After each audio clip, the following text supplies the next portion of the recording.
Dr. James Mitchell had spent 15 years studying alien biology, but nothing in his academic training had prepared him for the peculiar challenge of conducting diplomatic relations with someone he'd never actually seen. Princess Lyra of the Valdorian Empire arrived at Harmony Point Station wrapped in layers of shimmering fabric that flowed like liquid starlight, her face hidden behind veils so intricate they seemed to be woven from captured moonbeams. Dr. Mitchell, her voice came through the translation device with perfect clarity, though something in the mechanical modulation suggested layers of processing that went beyond simple language conversion. I understand you've reviewed our preliminary medical data regarding the colonial outbreak. James nodded, trying not to stare at the figure across from him in the station's diplomatic conference room. The princess moved with fluid grace, her concealed form somehow conveying both authority and what he was beginning to recognize as careful restraint. The pathogen is unlike anything in our databases. It seems to target neural pathways in ways that affect both human and Valdorian physiology, but through completely different mechanisms. Indeed. My people's bioanalysts suggest the organism may be artificially engineered to exploit commonalities between our species' nervous systems. The princess gestured toward a holographic display with hands that were also gloved, revealing nothing of her actual form. The implications for both our colonies are severe. James had been briefing diplomatic representatives for years, but this felt different. Princess Lyra's questions revealed not just political concern but genuine scientific understanding that went far beyond what he'd expect from a career diplomat.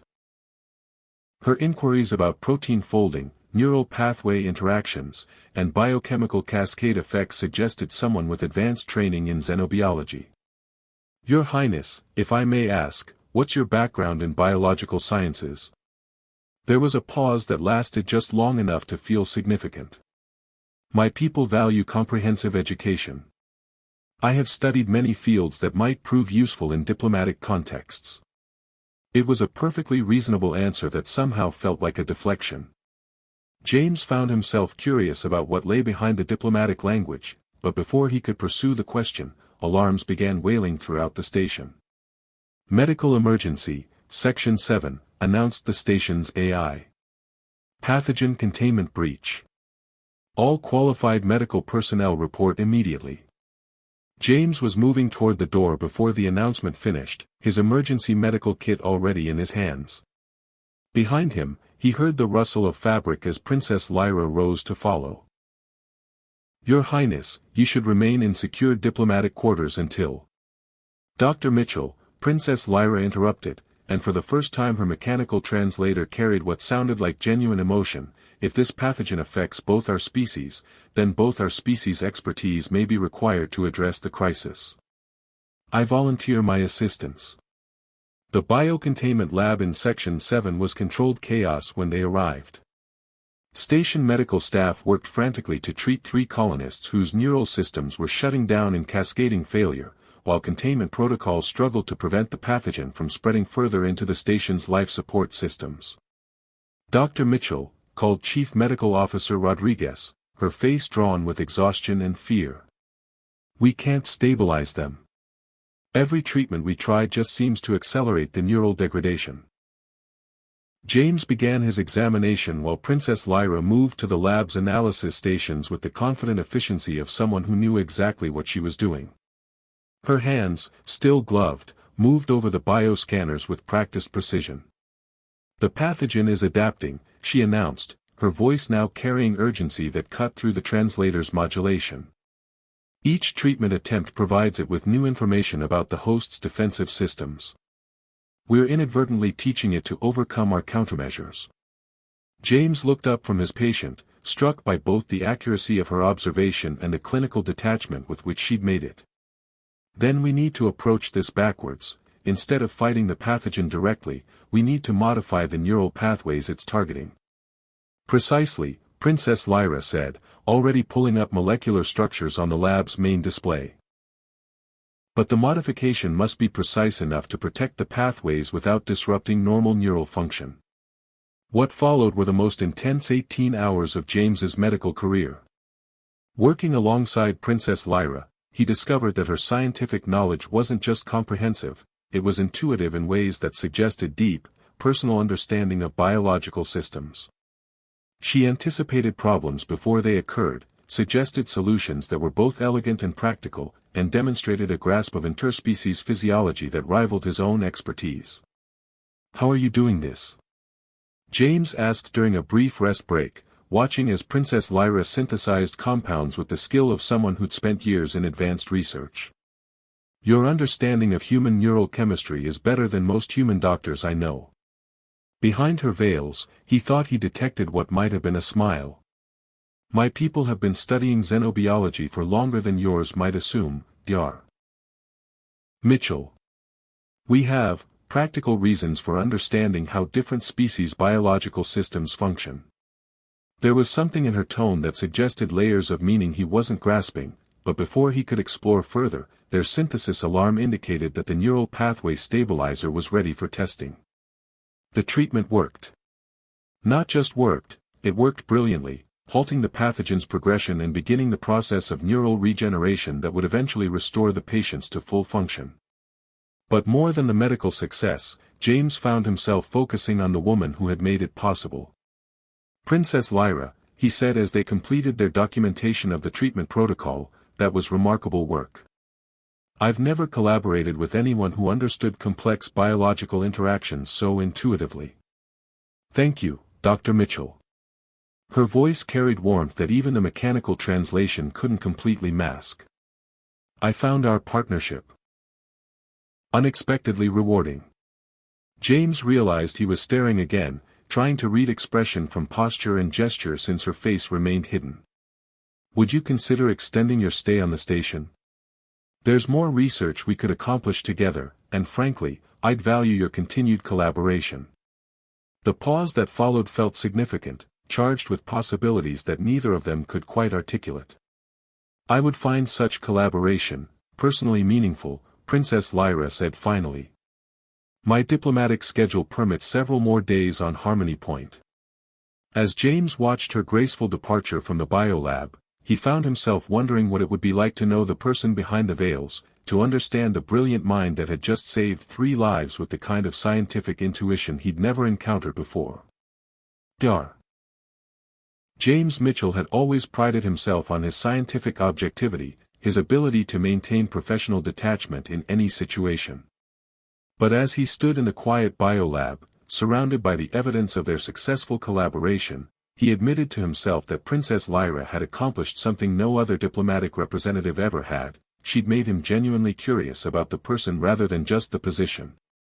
And that curiosity, he suspected, was going to complicate his life in ways he couldn't yet imagine. The extended research collaboration James had requested turned into something neither he nor Princess Lyra had anticipated: days spent working in the intimate confines of the station's advanced biolab, their professional partnership evolving into something that felt increasingly personal with each shared breakthrough and quiet conversation. "Your theoretical framework for protein cascade interactions is fascinating," James said, reviewing the princess's latest analysis while she worked at the adjacent synthesis station. "But I can't help wondering where you developed such sophisticated understanding of biological systems. This goes far beyond diplomatic training." Princess Lyra's hands stilled for a moment before resuming their precise work. "My education was comprehensive.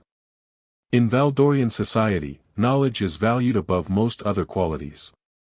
"Most other qualities?" James asked, noting the slight emphasis she'd placed on the word most. "We believe that what one can accomplish matters more than other considerations," she replied, her mechanical translator rendering the words with what sounded like careful neutrality. James was learning to read the subtle cues in Princess Lyra's posture and voice modulation that suggested deeper meanings behind her diplomatic language. There were layers to her responses that hinted at complexities in Valdorian culture that went beyond what appeared in the official briefings.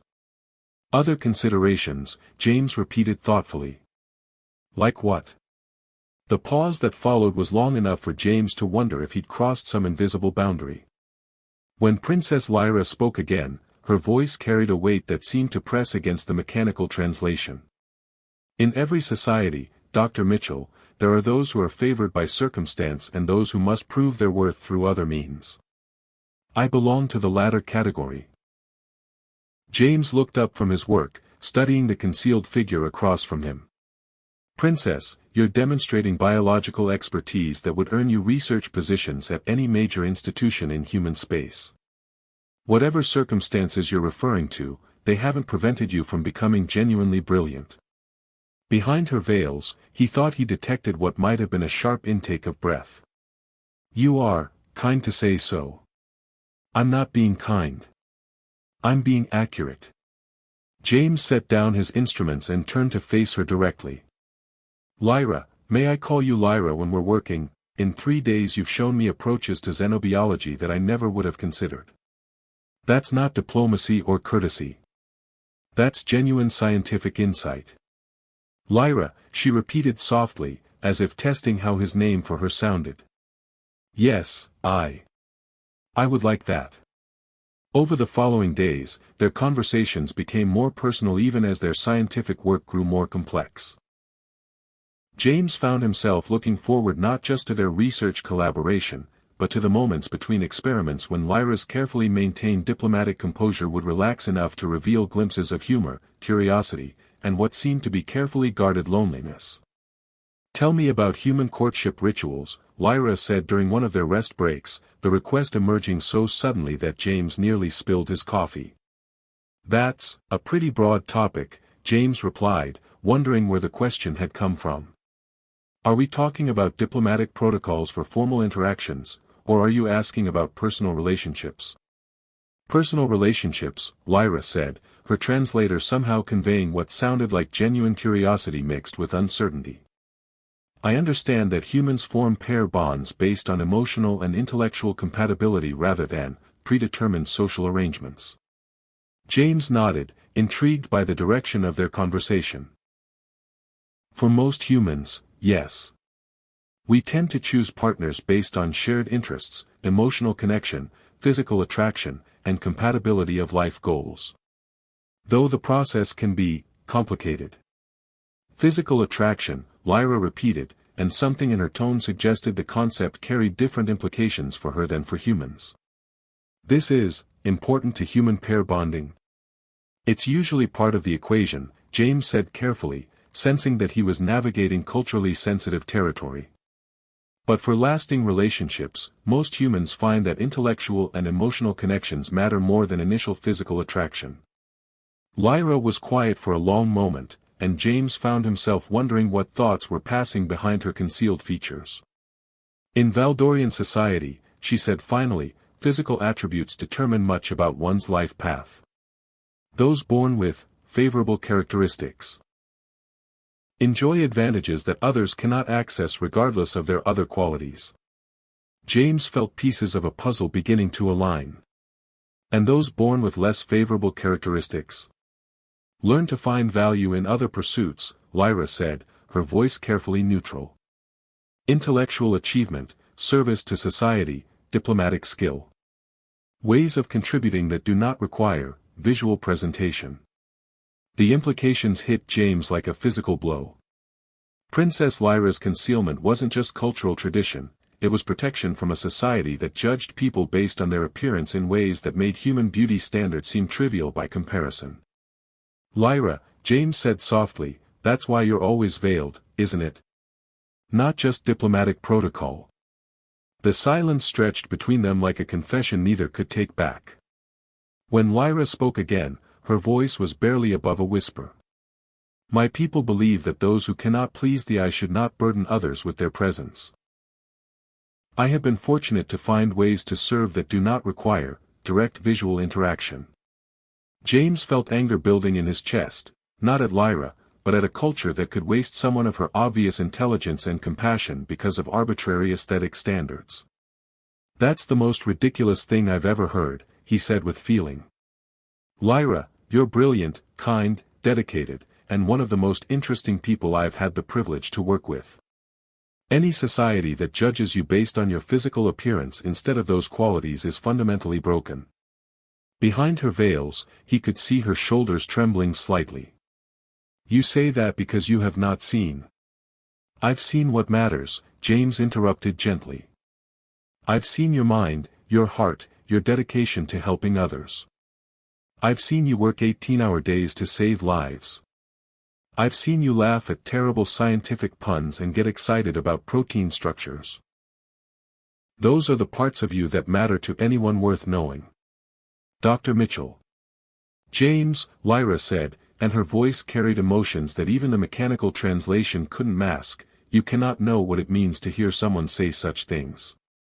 Then let me say it again, James said, moving closer to where she stood. You are remarkable, Lyra of the Valdorian Empire. And any society that taught you otherwise is wrong. The moment stretched between them, charged with possibilities that neither quite dared to name. James found himself wanting to reach out, to offer some gesture of comfort or connection, but the barriers between them, cultural, physical, diplomatic, seemed insurmountable. James, Lyra said finally, there are things about me, about my people, that you do not understand. Things that make certain connections impossible. Try me, James said simply. I'm a xenobiologist. I specialize in understanding things that seem impossible. Lyra was quiet for so long that James wondered if he'd pushed too far. When she spoke again, her voice carried a sadness that cut through him like a blade. What if understanding led only to disappointment? What if some differences are too great to bridge, no matter how much one might wish otherwise? James looked at the veiled figure before him, seeing not a mysterious diplomatic representative but someone who had been taught to expect rejection, someone who had been conditioned to believe that she could never be fully accepted for who she truly was. Lyra, he said with quiet conviction, the only thing that could disappoint me would be never getting the chance to truly know you. Behind her veils, Princess Lyra remained silent, but James could see her hands trembling as she processed words that challenged everything her society had ever taught her about her own worth. The recall message arrived during what should have been their final day of collaborative research, its urgent priority coding cutting through the station's normal communication protocols like a blade through silk. James watched Princess Lyra read the transmission, her previously fluid movements becoming rigid with what he recognized as barely controlled panic. I must return to the Valdorian homeworld immediately, she announced, her mechanical translator rendering the words with perfect clarity while failing to mask the distress beneath them. There are concerns about my extended collaboration with human representatives. James felt his stomach drop. Over the past week, their professional partnership had evolved into something that transcended diplomatic necessity, and he'd begun to hope that their connection might continue beyond this single research project. Now, seeing Lyra's obvious fear, he realized that their collaboration might have created consequences neither of them had anticipated. What kind of concerns? James asked, though he suspected he already knew the answer. The Valdorian High Council believes that extended intimate contact with alien representatives may have compromised my objectivity and possibly exposed sensitive cultural information. Lyra's voice carried defeat that cut through James like a physical wound. I am to report for formal review of my conduct and fitness for continued diplomatic service. The implications were clear. Princess Lyra was being recalled to face judgment for the crime of working too closely with him, for allowing their professional relationship to develop into something that resembled friendship or possibly something deeper. Lyra, I'm sorry. If my requests for extended collaboration have created problems for you. No, she interrupted, her voice suddenly fierce despite the mechanical translation. James, do not apologize for treating me as an equal, for valuing my contributions, for making me feel like a person rather than a diplomatic tool. Those weeks were the happiest I have ever known. The admission hung between them like a confession that changed everything. James realized that what he'd interpreted as growing friendship had been something far more significant for Lyra, perhaps the first time in her life that someone had seen her as valuable for who she was rather than what she represented. The happiest you've ever known, James repeated, the implications hitting him like a revelation. Lyra, what kind of life have you been living? Behind her veils, he could see her struggling with how much truth to reveal. When she spoke again, her voice carried the weight of years of carefully guarded secrets. James, my people divide into two classes. Those born with features matching our aesthetic ideals, and those born otherwise. The former become leaders, artists, the visible representatives of our civilization. The latter serve in roles that do not require public presentation. And you belong to the second group, James said, understanding flooding through him. I am what my people call the Veilborn, marked from birth with characteristics that deviate from Valdorian beauty standards in ways that make me unfit for normal social interaction. My diplomatic role exists precisely because my concealment makes me non-threatening to other species. James felt anger building in his chest at a culture that could waste someone of Lyra's obvious worth based on arbitrary aesthetic standards. That's insane. Lyra, you're brilliant, compassionate, dedicated. I am hideous, she said bluntly, her translator somehow conveying absolute certainty. Even by the standards of alien species who have different aesthetic preferences, my appearance is disturbing. I have lived my entire life knowing that anyone who sees my true face reacts with revulsion or pity. Have you tested that assumption? James asked gently. Have you ever allowed anyone to see you without the cultural filter telling them how they should react? The pause that followed was long enough for James to realize he'd touched on something fundamental, a fear so deep that Lyra had built her entire identity around it. James, she said finally, some risks are too great to take. Some rejections would be too devastating to survive. James moved closer to where Lyra stood, close enough that he could see the subtle trembling in her concealed form. What if you're wrong? What if the person who has spent the last week appreciating your mind, your humor, your kindness, might be capable of appreciating all of you? What if I'm right? Lyra whispered. What if showing you who I really am destroys the one genuine connection I've ever felt with another being? James understood the impossible choice she faced, maintain the safety of concealment while sacrificing the possibility of true intimacy, or risk everything for the chance of being loved for who she really was. Lyra, he said softly, I can't make that choice for you. But I can tell you that nothing I could see would change how I feel about the person I've come to know. You cannot know that, she replied, her voice breaking slightly. You cannot know what you're asking. Then show me, James said, the words emerging before he could consider their implications. Before you leave, before you face whatever judgment awaits you on your homeworld, let me see you. All of you. Let me prove that who you are matters more than what you look like. The silence that followed was profound enough to hear the station's life support system cycling. James could see Lyra's hands shaking as she processed his request, weighing decades of conditioned fear against the possibility of acceptance. James, she said finally, if I do this, if I show you what I really am, and you react as everyone else has, I will not be able to return to pretending that appearance doesn't matter. Some illusions are necessary for survival. And if you don't, James replied gently, you'll spend the rest of your life wondering if the connection we've built could have been something more. Is that a regret you can live with? Lyra moved to the biolab's privacy controls, sealing the chamber from observation and activating sound-dampening fields that would ensure complete isolation. When she turned back to face James, her entire form seemed to radiate the kind of terror that comes from confronting one's deepest fears. I have never done this, she said, her hands moving to the fastenings of her outermost veil. In 32 years, no one has seen my true face except medical personnel during mandatory health assessments. James felt the weight of what she was offering him, not just trust, but the chance to be the first person to see her as she truly was rather than as her culture had taught her to hide. Lyra, he said, his voice steady despite the magnitude of the moment, thank you for trusting me with this. Her hands paused at the edge of her veil, and James could see her gathering courage for what might be the most terrifying moment of her life. James Mitchell, she said, her voice carrying both dread and desperate hope, when I remove these veils, you will see why my people believe I should remain hidden. You will understand why I have never dared to hope for acceptance or love. She took a deep breath that James could hear even through the mechanical translation. But I am going to trust that the man who has shown me such kindness, such respect, might be capable of seeing past what others find repulsive to the person I hope I truly am. With trembling hands, Princess Lyra began to lift her veil, preparing to reveal not just her face, but the truth of her being to the first person who had ever made her believe that she might be worthy of love. Princess Lyra's hands trembled as she lifted the final layer of veiling, and James held his breath as her true face was revealed for the first time.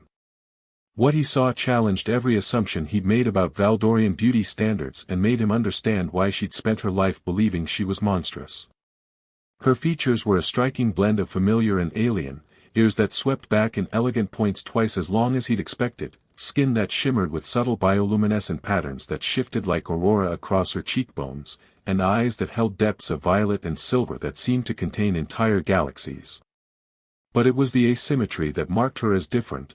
The left side of her face bore intricate scarring that looked almost like natural crystalline formations growing beneath her skin, while her right ear was shorter than her left, creating an imbalance that deviated from the perfect symmetry that apparently defined Valdorian beauty.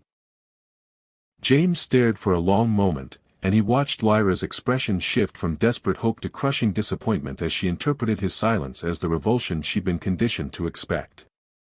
"I understand," she whispered, already moving to replace her veils. "I should not have hoped." "Lyra, stop," James said softly, reaching out to gently catch her hands before she could cover her face again. "Please, just, give me a moment to find the right words." She froze, her luminescent patterns flickering with what he was learning to recognize as extreme emotional distress. "James, you don't need to pretend." "I'm not pretending," he interrupted, his voice filled with wonder rather than revulsion. "Lyra, you're beautiful. Not despite your differences, but because of them. You're unlike anyone I've ever seen, and that asymmetry, those patterns, they're not flaws. They're what make you uniquely you." Lyra's eyes searched his face desperately, looking for signs of deception or pity. "You cannot mean that. The scarring, the imbalance. The scarring tells a story I'd like to hear someday, and the asymmetry makes your face interesting in ways that perfect symmetry never could." James moved closer, his hands still holding hers. "Lyra, your people have been looking at you wrong your entire life. What they see as deviation from their standards, I see as proof that beauty comes in forms that transcend any single culture's expectations. But the reactions of others, the medical personnel, even my own family, were poisoned by a culture that taught them to see differences as defects instead of distinctive beauty," James said firmly. "Lyra, I've spent the last week falling in love with your mind, your humor, your compassion. Seeing your face doesn't change those feelings, it completes them." The luminescent patterns in her skin began shifting to warmer hues, and James realized he was watching her emotional state manifest in real time through her bioluminescence. "You said, falling in love," she whispered. "I did," James confirmed, his thumb tracing gently across her knuckles. "Princess Lyra of the Valdorian Empire, I am absolutely, completely in love with you. All of you. Your brilliant mind, your kind heart, your dedication to others, and yes, your beautiful, unique, perfectly imperfect face."